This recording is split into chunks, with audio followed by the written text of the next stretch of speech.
Coming to release date 31st announce చేశారు మీరు. అది ప్రమోషన్ స్టార్ట్ చేశారంతా. బట్ ఒక 1-2 డేస్ నుంచి ఒక కన్ఫ్యూజన్ నడుస్తుంది. ఫ్యాన్స్‌కి కూడా డైలమా ఉంది.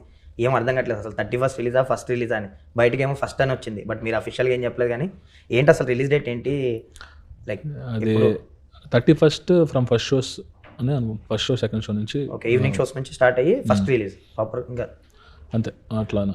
ఎందుకంటే ఇది బాహుబలి ఇంపాక్ట్ వల్ల అంతే కదా. బాహుబలి అంటే వంశీ గారు అన్నది ఏంటంటే 30 వాళ్ళు కూడా ప్రీమియర్ చేస్తున్నారు, బాహుబలి ప్రీమియర్ చేస్తున్నారు, మనం 30 ప్రీమియర్స్ ఎందుకు మనం ఒక రోజాకి వేద్దాము అని.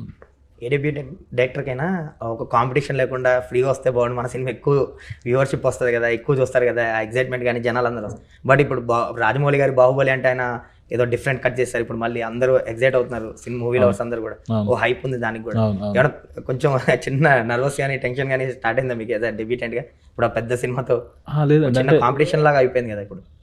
అంటే నేను అనేది ఏంటంటే రెండు ఆడతాయి. అంటే ఇది వర్కౌట్ అయితే అది మంది బాగుంది, వాళ్ళు బాగుంటుంది, రెండు ఆడతాయి. ఇప్పుడు ఇది ఆడితే అది ఆడకూడదు అన్నది ఏం ఉండదు, అక్కడే ఉండదు నేను బిలీవ్ చేస్తాను. మంది కంటెంట్ బాగుంది, మంది ఆడుతుంది, వాళ్ళు ఆడుతుంది, అలా చాలా ప్రూవ్ అయినాయి. ఒకటని కాదు, ఒకటే ఆడాలని లేదు కదా. లైక్ మీకు కూడా ఒక కిక్ అయితే డెబ్యూటెంట్గా రాజమౌళి గారితో కాంపిటీషన్ లాగా, లైక్ రిలీజ్ అయినా కానీ ఆయన సినిమానే కదా ఫైనల్గా.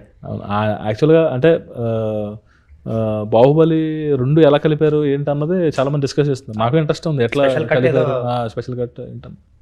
Anyways all the very best అండి. మాస్ జాతరతో మీరు దర్శకుడిగా కూడా మంచి సక్సెస్ అందుకోవాలి. రైటర్గా మీ జర్నీ ఎలా అయిందో డైరెక్టర్గా కూడా ఇక్కడ నుంచి మంచి సక్సెస్ఫుల్ జర్నీ ఉండాలి. All the very best. Thank you bus.